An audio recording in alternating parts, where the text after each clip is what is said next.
boa noite, boa madrugada, bom dia, boa tarde. Estamos aqui mais uma vez reunidos para fazer o Evangelho da Noite. Por isso que eu começo com boa noite. Mas a qualquer hora que você esteja se predispondo a fazer essa conexão, vai ser muito bem-vindo.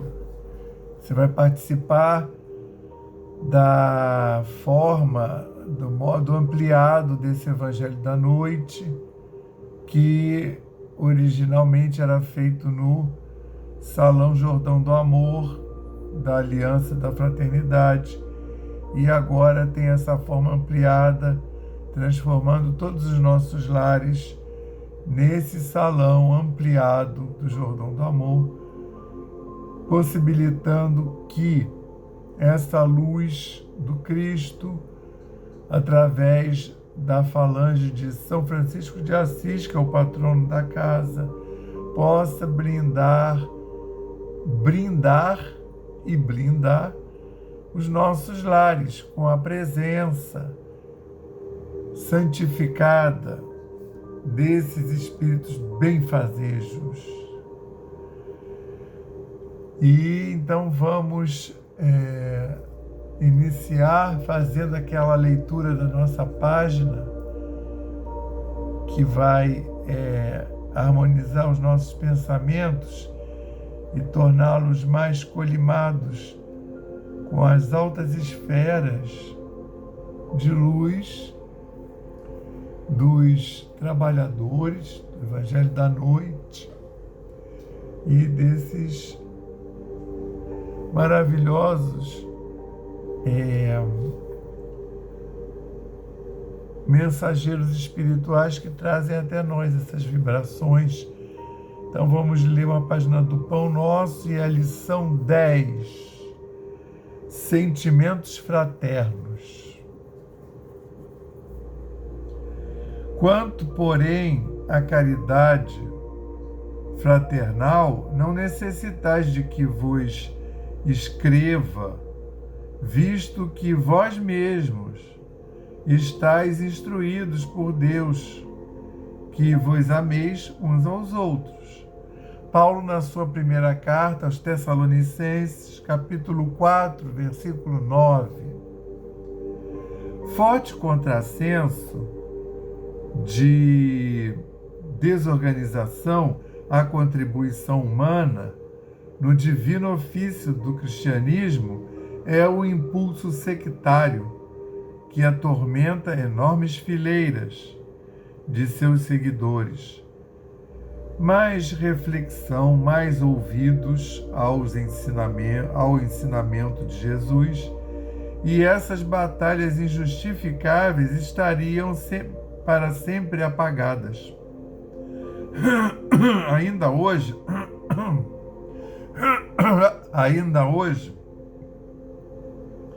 com as manifestações do plano espiritual na renovação do mundo, a cada momento surgem grupos e personalidades solicitando fórmulas do além para que se integrem no campo da fraternidade pura.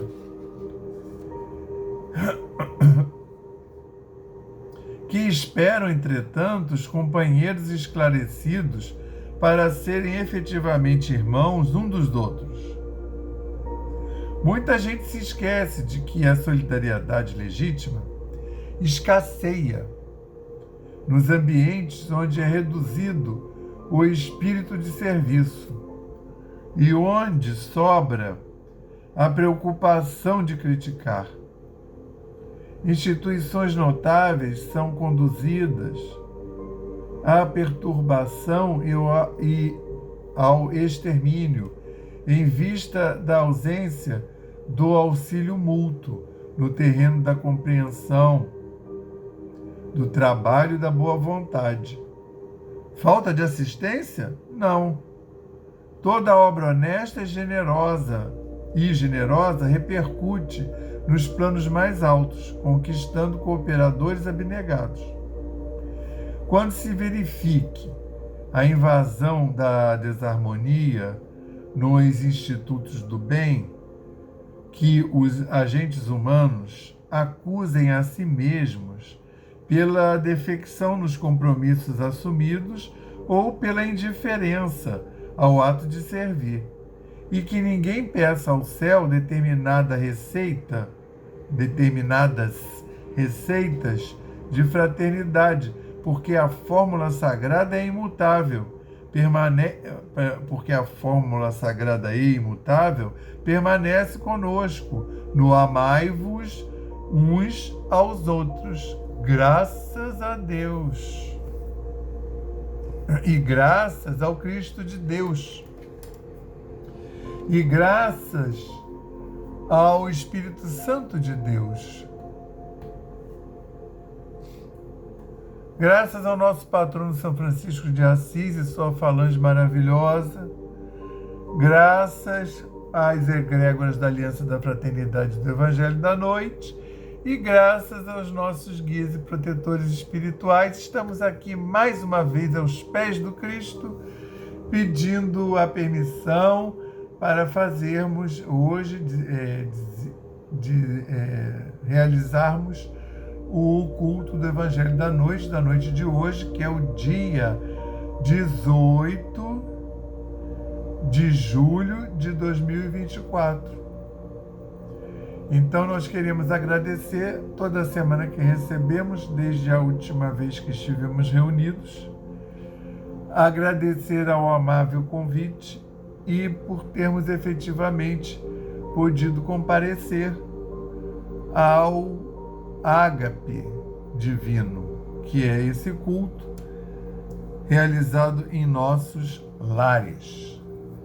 Que a luz, a paz e o amor do Senhor possa nos conduzir ao longo dos próximos minutos, de forma que possamos assimilar esses ensinamentos e essa vibração altíssima, de forma que possamos depois levá-la para a nossa vida diária, no nosso trabalho, na nossa esfera familiar e no nosso convívio com os vizinhos, com todos os outros que dividem conosco essa senda. Graças a Deus. Obrigado. Dá-nos a permissão, Senhor, para dar por iniciado o Evangelho da Noite, dizendo o lema da nossa casa, paz e fraternidade, e o lema de Francisco, paz e bem, graças a Deus. Hoje nós vamos dar continuidade ao estudo do Evangelho de Lucas, como estamos fazendo há pouco mais de um ano, acredito, e chegamos ao capítulo 8. Hoje estudaremos os versículos 26 a 39.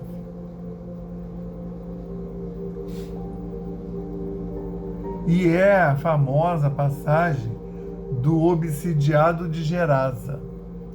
Essa é uma das passagens mais emblemáticas no sentido de conteúdo e de interpretações, né? Uma das que tem mais itens relacionados, e é grande, né? O Marcos gastou 20 versículos, capítulo 5, 1 a 20. Os três evangelistas sinóticos relatam, tá? Em Lucas capítulo 8, versículo 26 a 39. E diz assim: aportaram no território dos Gerazenos, que é fronteiro a Galileia. Lembra, na última lição, Jesus entra no barco e diz, vamos lá para outro lado do lago, ou Mar da Galileia, ou o Lago Azul de Genezaré, né? E aí ele até dá uma cochilada e vem a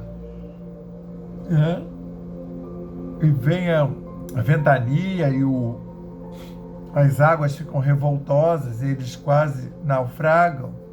foi a passagem do último evangelho. Que eles vão lá acordar Jesus. Jesus, nós vamos virar, né? Nós estamos afogando. Mas aí chegaram lá do outro lado. Jesus já deu a letra lá para eles. Que desespero é esse aí de vocês? Não tem fé? Aí eles aportaram lá. O lado de lá, do lago de Genezaré, era essa cidade de Gerasa. Por isso que eles são obsidiados de Gerasa. E aí aportaram no território dos Gerazenos, que é fronteiro à Galileia. Depois de haver ele desembarcado, veio da cidade a seu encontro um homem obsidiado por espíritos desencarnados. E havia muito tempo não vestia roupa, nem permanecia em casa alguma, mas nos túmulos. Ele morava lá nos túmulos que ficavam fora da cidade, né? A gente já comentou isso aqui. Até por uma questão de higiene, eles enterravam as pessoas fora da cidade, porque se tivesse morrido de alguma doença contagiosa, né, ficava para lá. E não era exatamente o enterro que é hoje, cavando um buraco no chão. Eles aproveitavam aquelas montanhas, encostas de terra calcária, que era fácil de você desbastar, né? Ela não é como esse granito aqui, o comum é granito, que é uma pedra muito dura que você só com formão abre um buraco. Mas lá não. Lá tem aqueles barrancos mais de calcário, né? Um tipo de barro, terracota, que você cava e faz uma cova, né? Uma caverninha na pedra. Muitas já eram naturais e eles aproveitavam, e outras eles faziam. E o tal do obsidiado, como ele está completamente perturbado, ele não morava em casa, é isso que está falando aqui. Ele morava lá nas covas, dormia nas covas, né? Às vezes, a maior parte da cova tinha uma pedra na porta. Ele, na realidade, profanava túmulos e dormia lá dentro com as ossadas que tivessem. Depois de haver ele desembarcado, veio da cidade. Aí veio da cidade, ali, não de dentro da cidade, né? Estava ali na entrada da cidade. A seu encontro, um homem obsidiado por espíritos desencarnados. Isso é Lucas, né? Você podia estar obsidiado com espíritos desencarnados. E havia muito... Não, se bem que modernamente, às vezes a pessoa está encarnada e obsidia a outra, né? Na hora que dorme, né? Então, isso é um outro estudo. Havia muito tempo, não vestia roupa, nem permanecia em casa alguma, mas nos túmulos.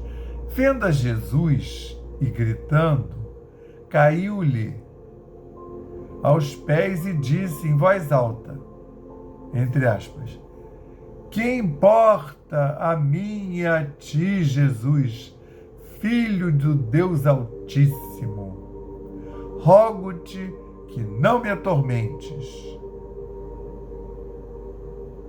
Aquilo que eu falo sempre, né?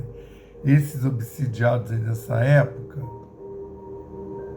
eles eram obsidiados com noção, né? Porque você vê que ele reconhece, ele sabe quem é Jesus, o nome Jesus, ele sabe que é Filho do Altíssimo. Jesus não falou nada. Só deu uma ordem mental para ele deixar o cara. E ele reconhece Filho do Deus Altíssimo. Né? Eu chamo sempre atenção a isso, porque os encarnados estavam todos com dúvida. Até que os judeus que eram para receber Jesus né? Ficaram com dúvida a vida inteira e depois até fizeram o que fizeram, né? Fingiram que não era com eles, que não entenderam que ele era o Filho de Deus, mas o espírito obsessor já reconheceu, Filho do Deus Altíssimo. Isso já é uma das aspectos. Não é porque o espírito que está obsediando que ele é burrinho, que ele é de uma compreensão inferior. A gente evolui não é no racional, né? Cansa de aparecer em mesa de desobsessão, vai padres, bispos, gente que conhece o evangelho de cima para baixo. Porque a questão não é você conhecer racionalmente, até porque você pode ter uma questão de vaidade, de estudar, de apresentar, né? Ou aquela pessoa que entrou lá quando era novinho, lá no noviciato, né, no juvenato da igreja. A igreja é uma instituição grande, e aí ele, como eu não estou falando de teoria não, conheci um padre que chegou a ser pároco aqui do santuário de São Camilo de Leslie, que ele veio de uma família agrária do sul, eles não tinham acesso a estudo, e aí ele entrou no noviciato, né, ele entrou para ser padre, estudar para poder ter acesso ao estudo.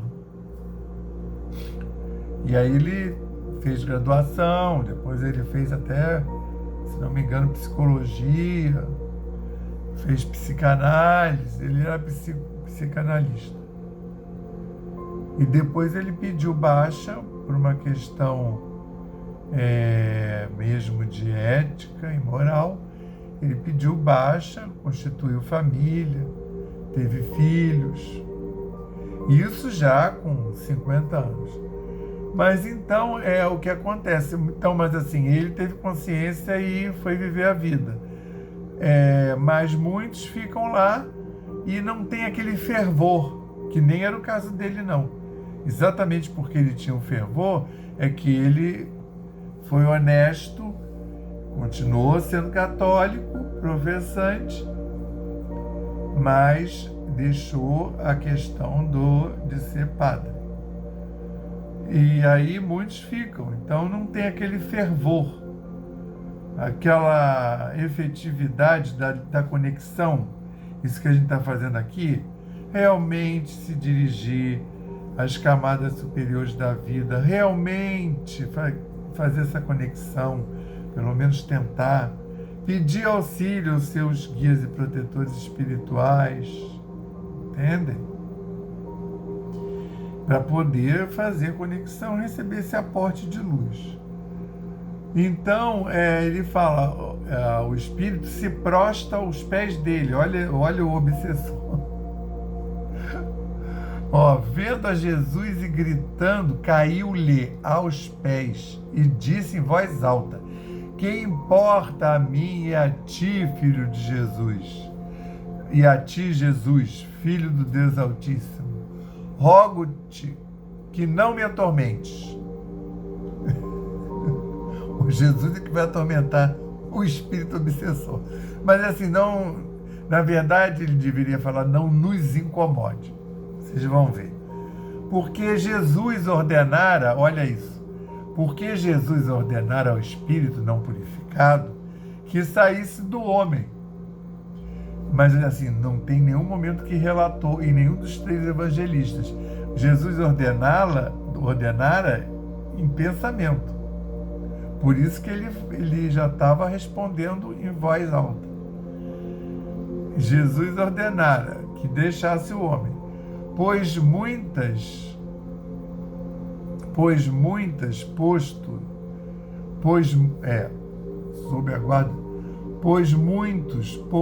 que sob a guarda e grilhões tal do espírito do homem com o obsessor. Por muitos, ele foi posto sob a guarda e grilhões, mas ele, partindo das cadeias, era impelido pelo espírito desencarnado para os desertos. Acorrentavam ele porque ele corria atrás das pessoas e mordia também, né? Ele atacava as pessoas. E aí tentavam prender ele com correntes, né? Cadeias e grilhões. A corrente e o grilhão é aquela argola que você enterra, bota na pedra, né? Ou chumba, para prender ali um animal, né? E no caso aí o obsidiado. Mas ele se soltava, impelido pelo espírito. Ele já tinha um monte de feridas que se ralava nas pedras e nessas eventualidades aí. E aí era impelido pelo espírito desencarnado para os desertos. Perguntou-lhe Jesus: qual é o teu nome? Respondeu ele: Legião, porque muitos espíritos desencarnados haviam nele entrado. Legião é se referindo à ordenação do exército romano. Uma legião no exército romano tinha 6.000 homens.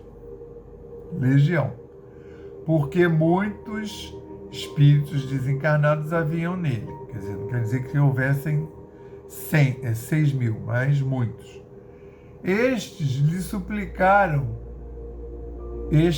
aí agora já fala no plural, estes, os espíritos, lhe suplicaram que os não mandasse ir para o abismo. Quer dizer, esses espíritos até já sabiam para onde que eles iam ser designados. Olha como é que esses espíritos são. Por isso que eles não queriam ficar presos lá naquela região umbralina, naquela região destinada a espíritos obsessores. Eles queriam ficar livres. Ora, havia ali grande vara de porcos a fossar no monte, e pediram-lhe que lhes permitisse passar para eles. E permitiu-lhes. Pediram, né? Jesus, deixa a gente então, a gente não quer ir lá para o abismo, onde você quer mandar a gente. Deixa a gente ir ali para os porquinhos. Aí Jesus aqueceu. Isso tudo já é uma condição, tudo isso tem valor. Já é uma condição a ser estudada, né? Tendo saído do homem, os espíritos entraram nos porcos.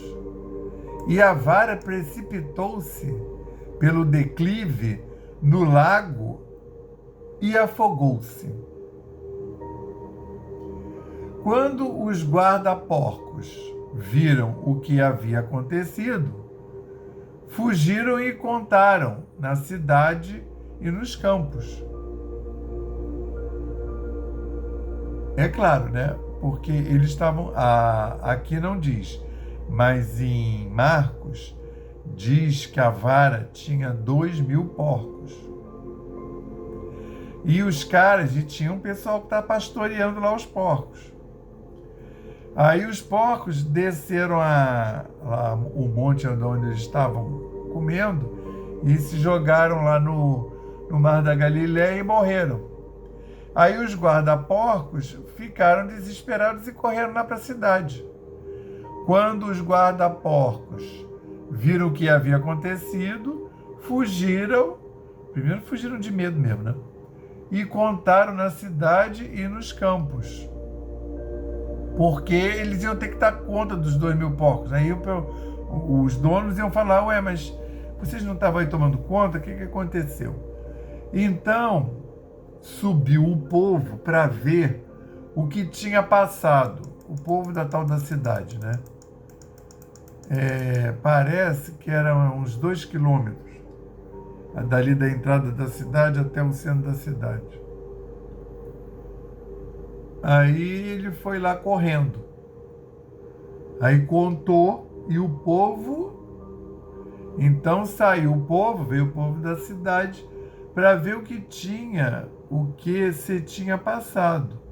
E foram ter com Jesus, a cujos pés encontraram sentado, vestido e em perfeito juízo, o homem do qual tinham saído os espíritos.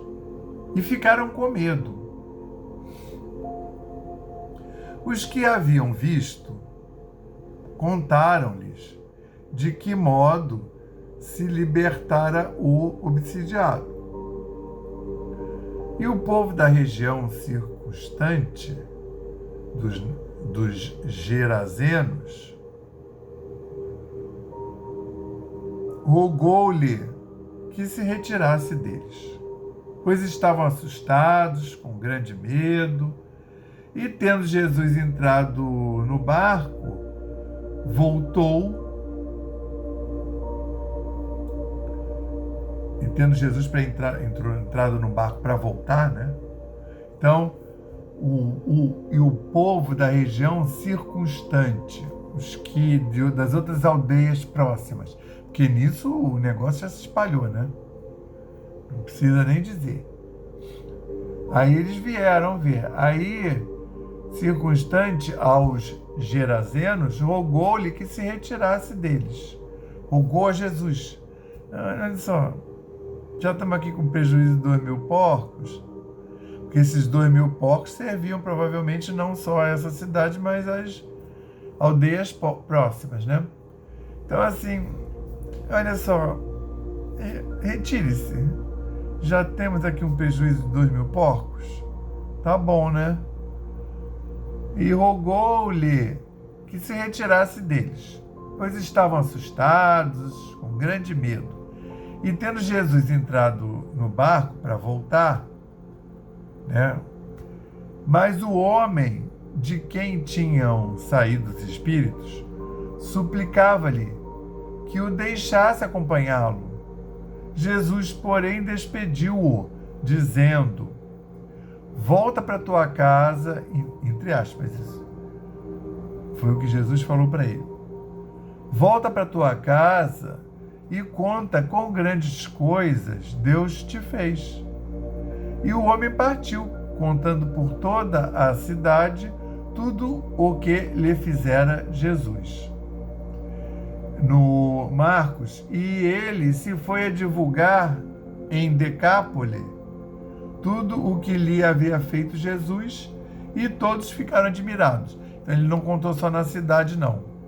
Ele saiu contando na Decápole, nas 10 cidades daquele lado do lago, que não eram de povo judeu, então tinham religiões várias, né? E muitos nem tinham religião nenhuma, tá? Porque era o outro lado do lago. Como é que até que a gente sabe disso? Porque eles tinham uma vara com 2.000 porcos.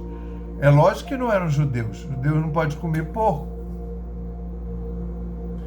Então, você vê a pedagogia de Jesus. Quando Jesus diz, vamos para o outro lado do lago, mas Jesus veio para os judeus. Jesus pregou mormente entre os judeus, para os judeus. A família de Jesus era composta de judeus praticantes. Lá em Nazaré, todo mundo tinha algum grau de parentesco com Jesus, tinha os primos de terceiro, quarto grau de Jesus, que eram sacerdotes, que participavam lá do templo de Nazaré e faziam estudos, né? Naquelas ocasiões que Jesus foi convidado para fazer um estudo lá, tudo do Velho Testamento, né? Judeu, né? E Jesus mostrava que sabia, né? Na verdade, ele não mostrou lá primeiramente, não. Ele mostrou andando lá pela Judeia e pela Galileia. Ali Jesus foi ficando famoso e a fama chegou a Nazaré, e ele então é convidado a falar em 2 ocasiões lá no culto de sábado, na sinagoga de Nazaré. Mas todo mundo ficava assim, achando estranho pelo seguinte: ele não é esse que é filho do carpinteiro? Mas ele tem acesso às escrituras, nem vinha aqui na sinagoga. Né? Maria ia à sinagoga. Maria foi, né, designada ao templo. Então Maria era uma boa judia e vai ser a primeira cristã, né? Tinha créditos, né? Os nossos irmãos evangélicos dizem que Maria era uma boa cristã. Mas, tendo em vista o vulto de Maria na história do cristianismo, né? Eu acho que é quase um xingamento você dizer que Maria é uma boa cristã. Uma boa cristã tem gente aí, bom cristão. Mas Maria estava, inclusive naquela época, então, a essa altura, quando Jesus já está pregando, o pai já tinha morrido, que o pai tinha mais idade, né? Para José era segundo casamento, segundas núpcias, tá? Quando fala irmãos de Jesus, podem ser os outros filhos de José também, que ele teve com a primeira mulher. E foram ter, aí você vê, a pessoa, os espíritos obsessores tinham conhecimento das coisas. Estavam lá obsidiando o cara por algum, e não era um só, né? Então esse cara aí estava fazendo um resgate bom, né? Os espíritos, que são uma legião, como eu falei no exército romano, a legião romana tinha 6.000 homens. Aí eles pedem para passar para os porcos. E os porcos, né, é lógico que eles não vão, como é que chama? Encarnar no corpo. Não é como, nem na obsessão de um espírito humano por outro. Não toma o corpo, né? Fica do lado, agindo por conexões. E nos porcos, eles foram com a energia lá para cima dos porcos, mas aí a energia deles em cima daquela vara de porcos fez com que os bichinhos se precipitassem, caindo na água. Aí você sabe que a água, quando passa pela água, né, o batismo, você tem um tipo de purificação. Porque eles não queriam ir para o abismo, né? Quando faz exorcismo, encarcera lá no abismo, lá das almas.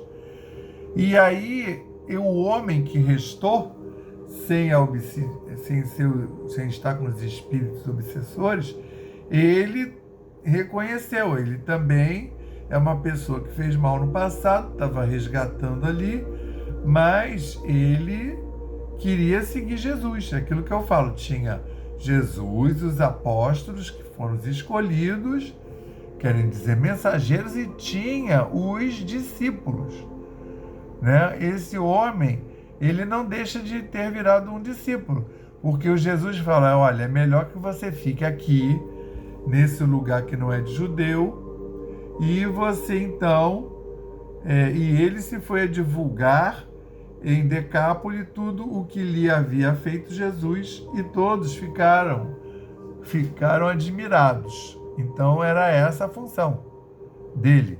Ele foi um apóstolo, ele foi um discípulo, não foi apóstolo porque não foi nomeado, mas ele foi fazer a divulgação lá no lugar onde não tinha judeu, junto a outros povos, de outras aldeias, entendeu?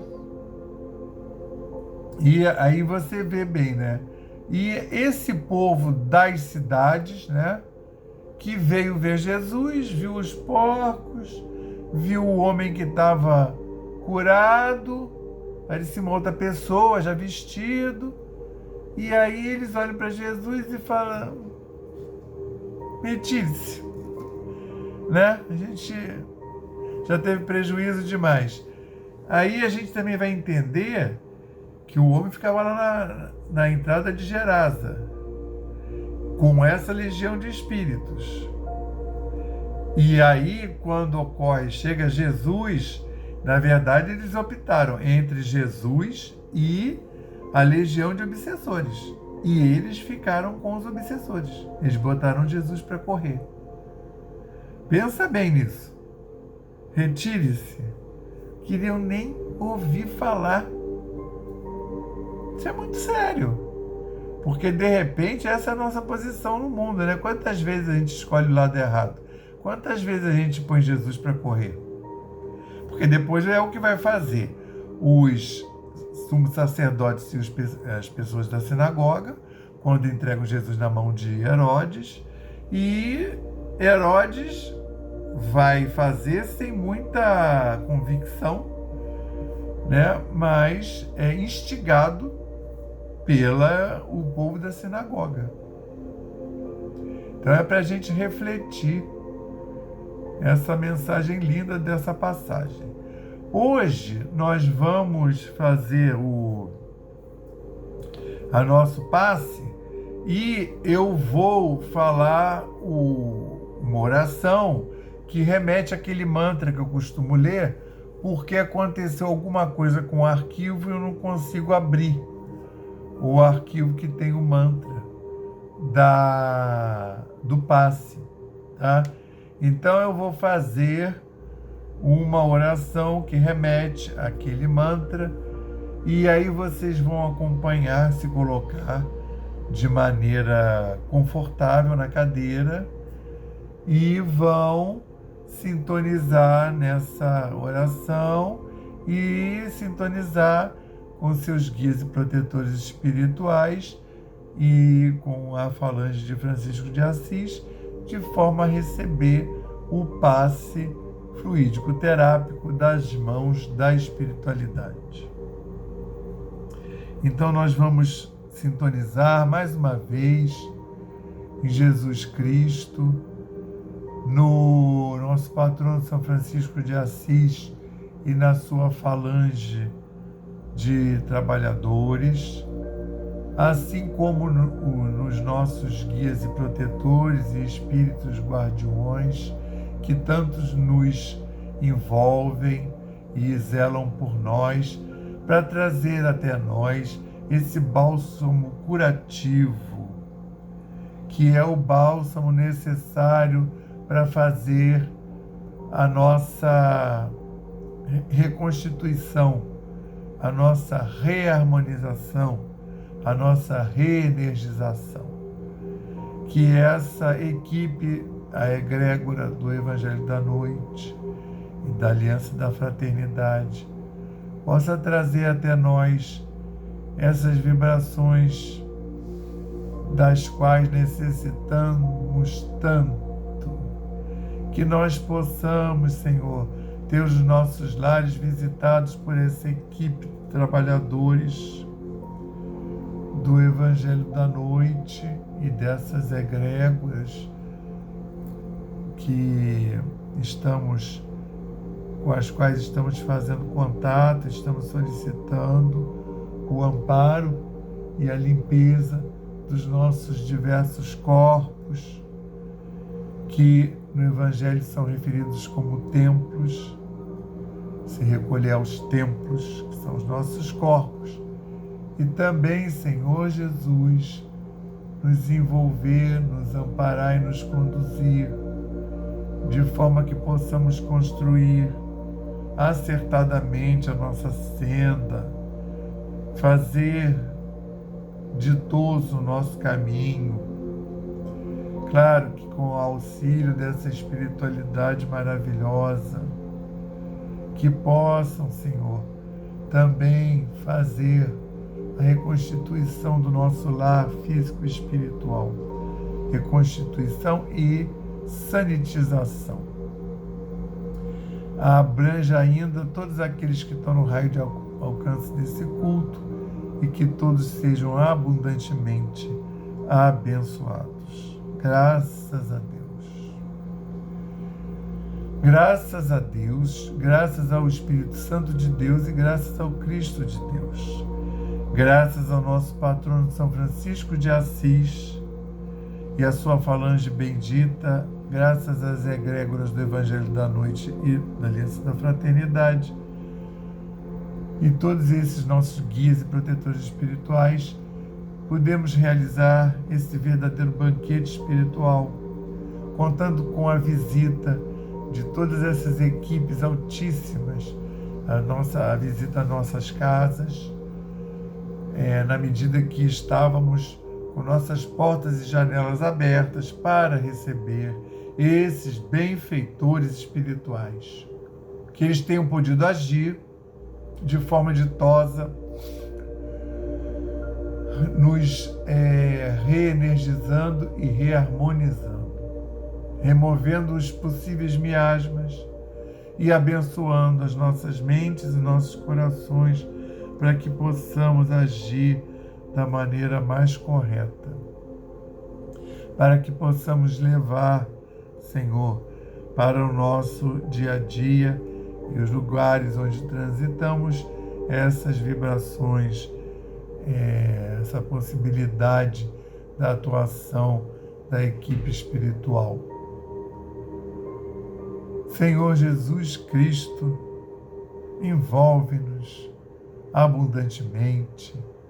Faz, Senhor, com que todos esses líderes espirituais encarnados possam ser muito ungidos, envolvidos, amparados, conduzidos, inspirados no caminho do bem. Da mesma forma, todos esses líderes espirituais, encarnados e desencarnados, que possam serem muito bem também inspirados e amparados, e que todos esses nossos irmãos dessa humanidade encarnada e desencarnada possa também receber um quanto de luz para proceder de maneira ditosa nesses momentos de revolução, de tempestade. E agora nós vamos fazer 30 segundos de silêncio para que possamos colocar as nossas demandas.